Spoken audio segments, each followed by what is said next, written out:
To implement the different examples that we'll see in this video, we'll use the application for a travel agency that we've used in previous videos. Note that in our application, we have, among others, the attraction transaction and the supplier transaction, and the latter has as a second level these attributes of the attraction transaction plus a new attribute, supplier attraction date, which will be used to record the date on which the supplier offers the attraction. Therefore, each supplier will have n attractions. Suppose we have the following web panel. In the fixed part, it has two variables of the date type, supplier attraction date from and supplier attraction date to. We also have a grid with two variables inside it, supplier name and attractions.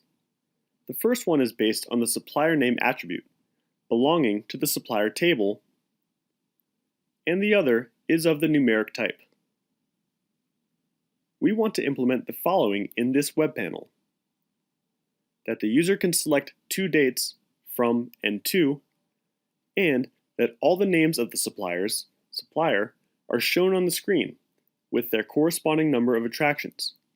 Note that for each supplier, we're only interested in counting its attractions whose date is between those entered by the user. Let's see how we implement it in the events section. In the load event of the grid, we have a for each that will run through the supplier table. For each record found, the supplier name variable will be assigned the value of the supplier name attribute. And for the attractions variable, an inline formula has been defined, which will count all the attractions of the supplier with the condition that the date of the supplier attraction date, in which we're located, must be within the date range entered by the user. This is a web panel without a base table, because there aren't any attributes declared in the form, nor in the grid properties. Also, in the events, there are no attributes outside of a context. This one we see here is inside the for each. So in this case, if we didn't have this transaction entered, it would help to determine the table that the for each will run through. But it would have no influence on the determination of the grid's base table. And these other attributes are also within a context, that of the count formula. They will only help determine the table to be navigated by this formula. This is why we must enter the load command to load each record found in the grid. As it's programmed, we could think that it's necessary to add a button in our panel so that once the dates are entered, we click on it to update our grid. Let's try running it as is now. We see that the list of all suppliers is loaded, and with zero number of attractions, because we still haven't entered the dates that condition the formula that will count them. We enter two dates, from and to, which, as we've just seen, will condition the counting of attractions of each supplier. The number of attractions for each supplier, conditioned by the dates entered, will be automatically updated. It wasn't necessary to tell it to update the grid when the dates changed. It was done automatically. Why did it have this behavior? If we go to the properties of our web panel, we see one called Automatic Refresh, which by default is set to yes. What this property does is to update the grid when it detects changes in a variable defined in the web layout, and that it's then used in the refresh event, the load event of the grid, or in the conditions of the grid or the web panel. This is the case here. The variables supplier attraction date from and supplier attraction date to entered to filter the number of attractions to be shown. They are then defined inside the load event of the grid, more precisely inside this count formula. Since these variables are inside this event, it's understood that they have an impact on the data we want to show. So every time one of them is modified, our grid is updated. That is to say, the refresh event of the grid is triggered.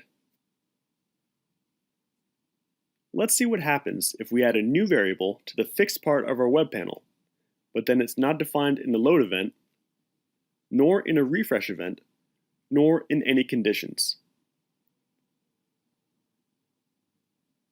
We can see that when modifying the value of this variable, the refresh event of the grid is not triggered.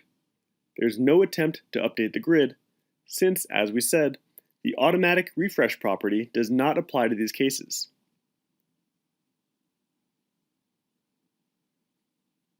Now let's suppose that we don't want the behavior provided by the automatic refresh property because we want the grid to be updated whenever we want, and not every time one of these variables is modified. The option would be to leave the automatic refresh property set to no, and add a button in the fixed part of our panel to control when to trigger the grid refresh. In the button event, we simply define the refresh method of our grid. We can see that now by changing the values of these variables, the grid is no longer updated. Clicking on the button triggers the refresh event of the grid, and then the grid will be updated. Let's remove the button alongside its event, and leave this property set to yes again. Now, suppose we've forgotten to declare this load command within the event. What will happen? How will it behave? Let's save and implement this change. Let's look at the navigation list. A warning is displayed, indicating that our grid doesn't have a base table, and we don't have any load command declared within the load event. This warning also appears in the output. When testing it at runtime, we see that no records are loaded in the grid, because when the load command is omitted, it's assumed that we're not interested in loading any records. Since this implementation doesn't make much sense, a warning is triggered.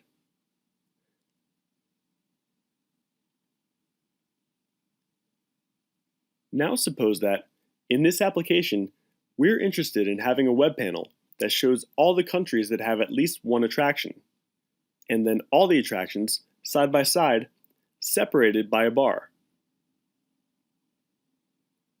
Remember that our attraction transaction has the country ID and country name attribute of the country transaction. So each attraction will belong to a country. For this, in the web layout, we have a grid with two variables, one based on the country name attribute that will show the name of the countries, and the other of the long varchar type that will show all the attractions. In the events section, we've defined the load event of the grid and inside two nested for each commands. The external one will run through the attractions table, sorting the records by country name. Also, it'll assign the value of the country name attribute to the variable of that name. Then we have a nested for each that will navigate the same table, attraction. With this definition, all the attractions found will be concatenated in a single variable, attraction name. As we know, since the internal for each runs through the same table as the external one, and an order has been defined in this one, a control break will be made. The break criteria will be determined precisely by the attribute declared in the order clause of the external for each. That is to say, the grouping will be made by country name. It can clearly be seen in the navigation list. Let's try it. We're not getting the desired result.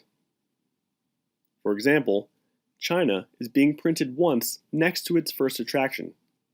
Then it's printed again with its first two concatenated attractions, and it's printed again with its first three concatenated attractions, and so on. The same happens with all the countries. What's going on? What was the error in our definition? The error here is where we declared the load command. We did it inside the nested for each command. So every time it finds an attraction and concatenates it with our variable, it prints it on the screen. But this is not what we want. We want this information to be displayed once all the attractions of that country are concatenated. So, we have to define the load command outside of this for each command. Let's do it. We run it again. We can see that now it's working as expected. To learn more about the topics covered in this video, we encourage you to visit our wiki.